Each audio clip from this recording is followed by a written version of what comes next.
નમસ્કાર દર્શક મિત્રો, બોટાદ દસ્તક ન્યૂઝમાં આપનું હાર્દિક સ્વાગત છે અને હું છું LD મકવાણા. આપ જોઈ રહ્યા છો બોટાદ દસ્તક ન્યૂઝ. હવે પછીના સમાચાર વિગતવાર. સ્વૈચ્છિક દબાણો દૂર કરવા પ્રાંત અધિકારીની લોકોને અપીલ.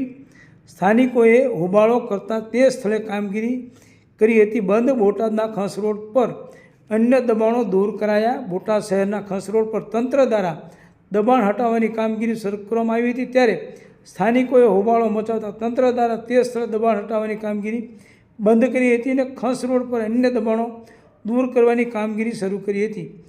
બોટાદ તંત્ર દ્વારા પોલીસ બંદોબસ્ત સાથે પ્રાંત અધિકારી, ચીફ ઓફિસર તેમજ અન્ય કર્મચારીઓની ટીમ દ્વારા શહેરના સાળંગપુર રોડ 3 રસ્તાથી ખંસ રોડ તરફ જવાના માર્ગ પર દબાણ હટાવવાની કામગીરી શરૂ કરી હતી, ત્યારે આ વિસ્તારના લોકો મોટી સંખ્યામાં એકત્રિત થઈને હોબાળો મચાવ્યો હતો, જેથી તંત્ર દ્વારા દબાણ હટાવવાની કામગીરી બંધ કરવામાં આવી હતી અને આ રોડ પર અન્ય દબાણો દૂર કરવાની કામગીરી શરૂ કરવામાં આવી હતી.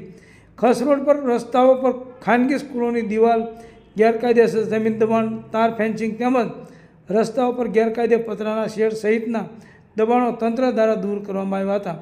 મહેસૂલ વિભાગની સૂચનાથી બોટાદ શહેરમાં દબાણ હટાવવાની ડ્રાઈવ શરૂ કરી છે, જે અંતર્ગત RMB સ્ટેટને લગતા રોડ સાઇડના દબાણો, બોટાદ નગરપાલિકાના દબાણો તેમજ સરકારી પડતર જમીન પર કરેલા દબાણો હટાવવાનો રૂટ નક્કી કર્યો છે. જે રૂટ પ્રમાણે રોડ પર આવતા કાચા પાકા મકાનો, દિવાલો, પતરાના શેડ તેમજ ગેરકાયદે બાંધકામો દૂર કરવામાં આવી રહ્યા છે.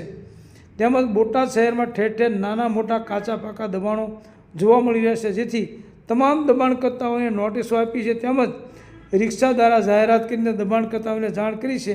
લોકો સત્વરે પોતે સ્વૈચ્છિક પોતાના દબાણો દૂર કરવા માટે બોટાદ પ્રાંત અધિકારી આરતી ગોસ્વામીએ અપીલ કરી છે. સૌજન્ય દિવ્યા ભાસ્કર, બોટાદ દસ્તક ન્યૂઝ, LD મકવાણા, બોટાદ.